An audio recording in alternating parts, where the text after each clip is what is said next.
Bonsoir à tous. Donc on va rester sous l'eau puisque je vais vous parler donc de comportement alimentaire et de variations dans ce comportement-là chez une espèce de poisson, le bar, et une espèce de céphalopode, la seiche. Alors des différences individuelles dans le comportement ont été traditionnellement ignorées et même considérées comme des artefacts gênants dans des études qui nécessitaient de travailler sur des groupes les plus homogènes possibles. Pourtant, ces différences interindividuelles dans le comportement sont à la base de la théorie de Darwin, puisque sans variabilité, il n'y a pas de sélection ni d'évolution possible.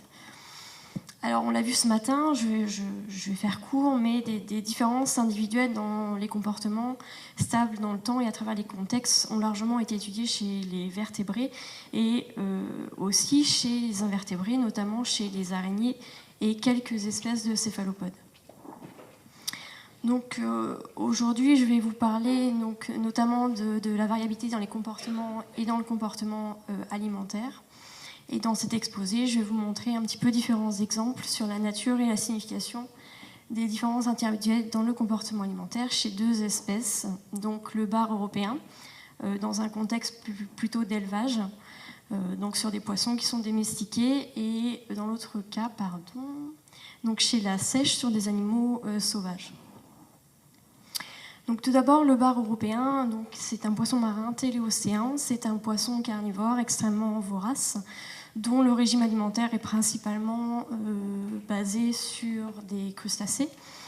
Le bar européen est aussi une espèce à fort intérêt économique, puisque c'est une espèce pionnière de l'aquaculture marine en France depuis les années 70 environ. Donc, qui dit fort développement de l'aquaculture dit également, conduit à se pencher sur les questions de bien-être des poissons d'élevage.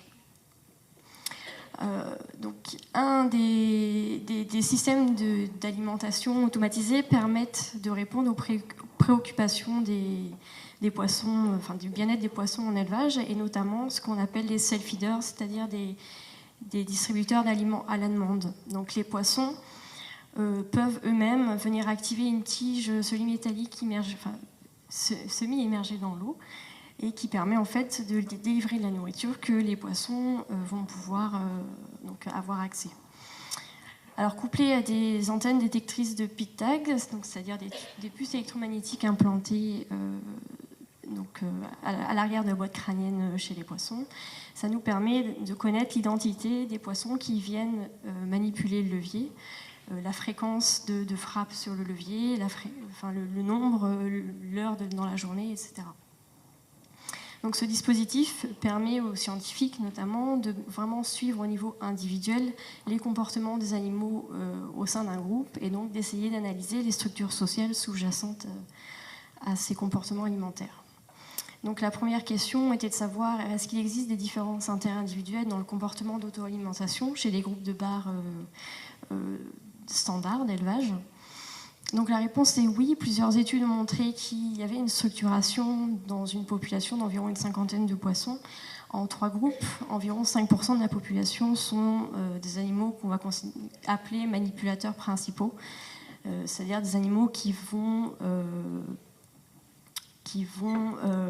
en fait s'occuper de la majorité des demandes alimentaires du groupe, et environ 80% qu'on va appeler des manipulateurs occasionnels. Donc c'est des animaux qui vont de temps en temps aller activer le levier du système d'alimentation, et 15% d'animaux qui ne sont pas du tout des manipulateurs et qui viendront jamais utiliser le système. Alors ces études montrent également que cette composition entre catégories est stable dans le temps. Donc, il y a des expériences de plus de 200 jours qui montrent que cette catégorisation existe toujours et est assez stable. Par contre, elle est plastique dans le sens où l'identité des poissons manipulateurs principaux peut changer. Par contre, il y a toujours cette catégorisation en trois groupes. Ce qui est intéressant également, c'est que l'activité de ces poissons manipulateurs est ajustée aux besoins du groupe et non pas à ses besoins individuels propres. Alors, une autre question, c'était de savoir s'il y avait des différences interindividuelles dans l'occupation de l'espace dans ces bassins.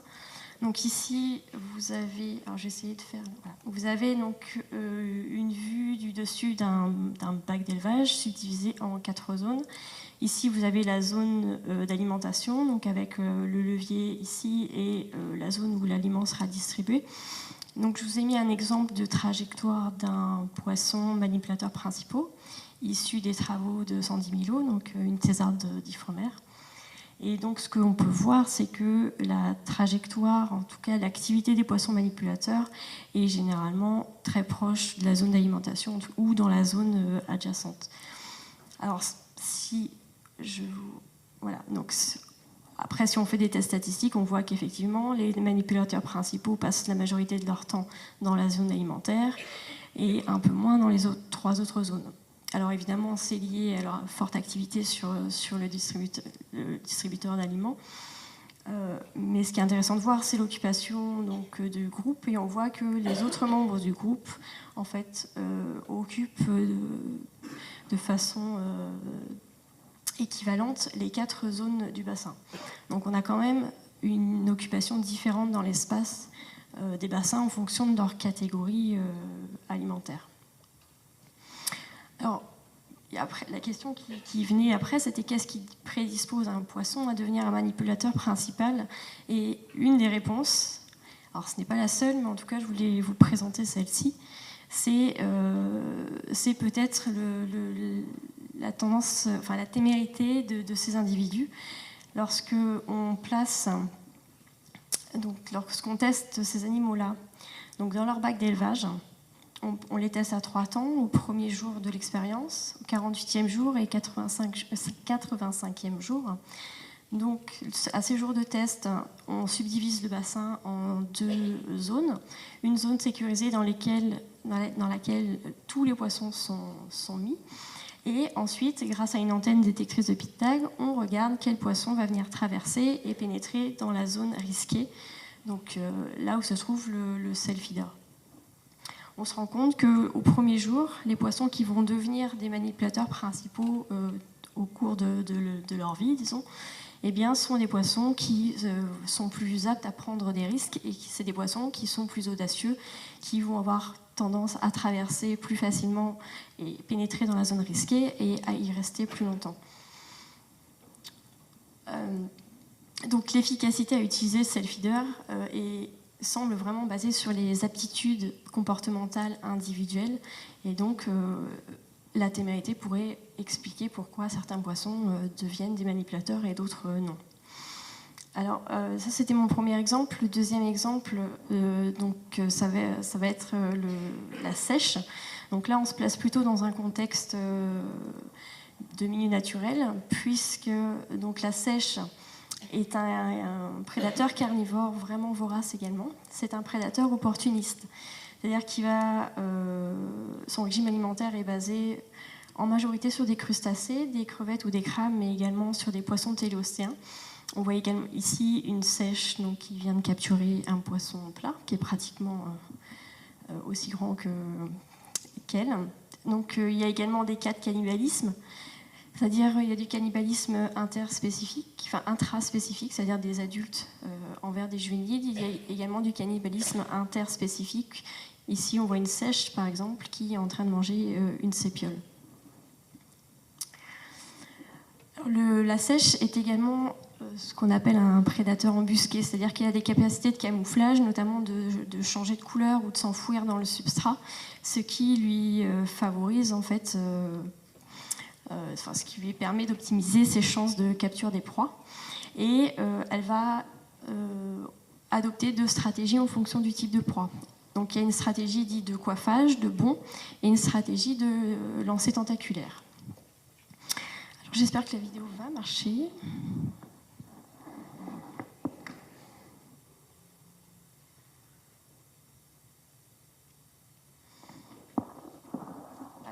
Ici, donc, vous avez 2 vidéos. La première stratégie donc, de coiffage va plutôt être...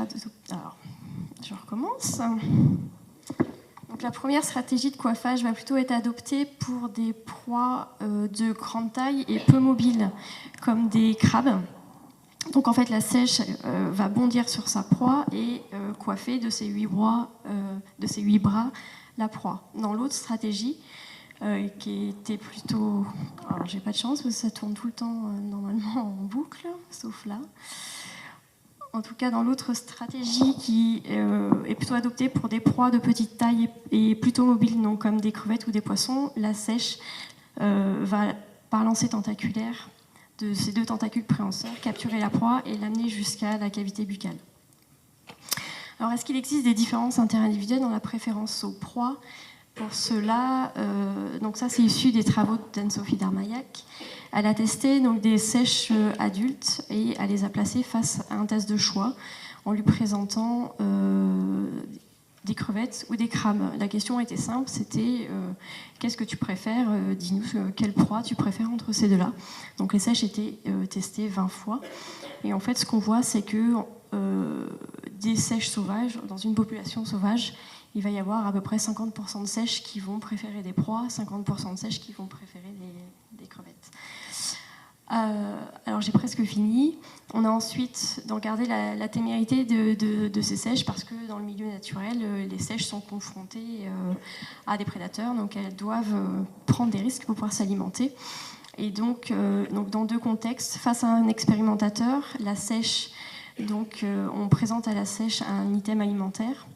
Et donc cet item alimentaire est présenté dans la section la plus éloignée. Il est avancé section par section, minute par minute. Et donc, lorsque la sèche va venir le capturer, ça va déterminer un score de témérité. Si elle le capture dans la section 3, le score de témérité sera de 3. Dans l'autre test, c'était face à une simulation de prédateur. La sèche, lorsqu'elle s'approche du crabe, elle va être effrayée.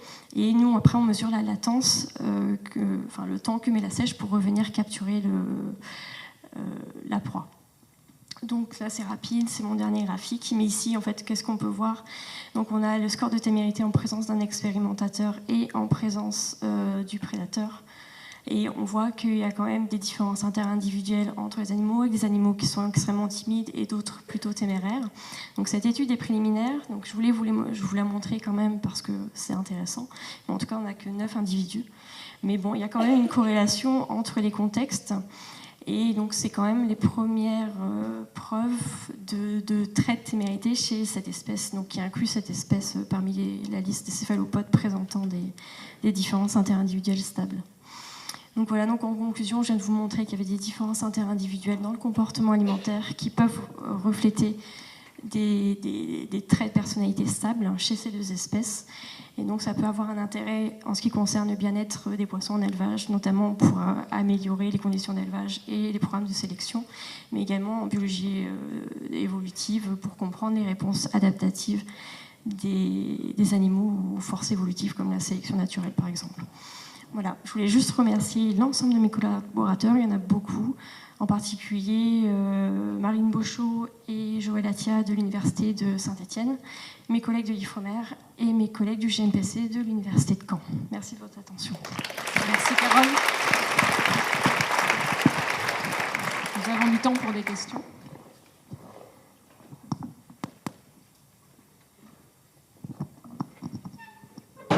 Oui, si j'ai bien compris, vous avez dit à un moment que les barres qui étaient dans les 5% qui allaient appuyer sur la barre, justement, faisaient ça en fonction des besoins du groupe. Comment ils sont... Est-ce qu'on a une idée du mécanisme qui leur permet de savoir les besoins du groupe ? Aucune idée. Aucune idée. Alors après, c'est indirect dans le sens où on sait qu'ils font ça par rapport aux besoins du groupe parce qu'il n'y a aucun gaspillage dans l'aliment qui est distribué. Donc, la quantité d'aliments distribués est totalement ingérée. Et également, la croissance des individus pour les 50 individus du groupe est équivalente en moyenne sur l'ensemble des expérimentations. Après, au niveau des mécanismes alors après, on peut imaginer plein de choses. Hein. Les poissons sont capables de communiquer aussi, donc on peut imaginer plein de choses, mais on n'a aucune idée de... Oui, ces 5%, c'est toujours les mêmes. Enfin, c'est toujours les mêmes. Donc sur des expériences longues, comme celle qui a duré plus de 200 jours, l'identité change. On a toujours à peu près 5%, c'est-à-dire 2 à 3 poissons par groupe. Leur identité change. Ceux qui étaient manipulateurs principaux au début de l'expérience peuvent le redevenir à la fin également. On va... Une dernière rapide. Ouais, si la dynamique est changeante comme ça, vous êtes plutôt dans un jeu producteur-chapardeur, plutôt que quelque chose qui est stable. Moi, dans votre manip sur les bars, là, quand vous parlez de témérité, ce genre de choses, pourquoi vous dites que la zone de nourrissage est une zone risquée? Vous aviez habitué les bars, avant de les séparer en deux, avec la zone de nourrissage dans le même endroit ou Non, du tout. Mais c'était une zone qui était plus lumineuse que ce que ça l'était. Elle était extrêmement lumineuse. Et c'est vrai que le bar, même s'il est en condition d'élevage et même dans nos expériences, c'est quand même assez craintif. Donc, Oui, sauf que vous dites que ces animaux-là vont de toute façon dans cette zone-là. Oui, sauf au premier jour. Il faut savoir que la mise en place de la structure, j'avais pas le temps, mais en gros, il faut 7 à 10 jours avant que cette structure en 3 catégories apparaisse. Donc le premier jour, lorsqu'on met les bars dans le bassin, on voit quand même que l'identité des poissons qui viennent dans la zone risquée seront des poissons manipulateurs ensuite.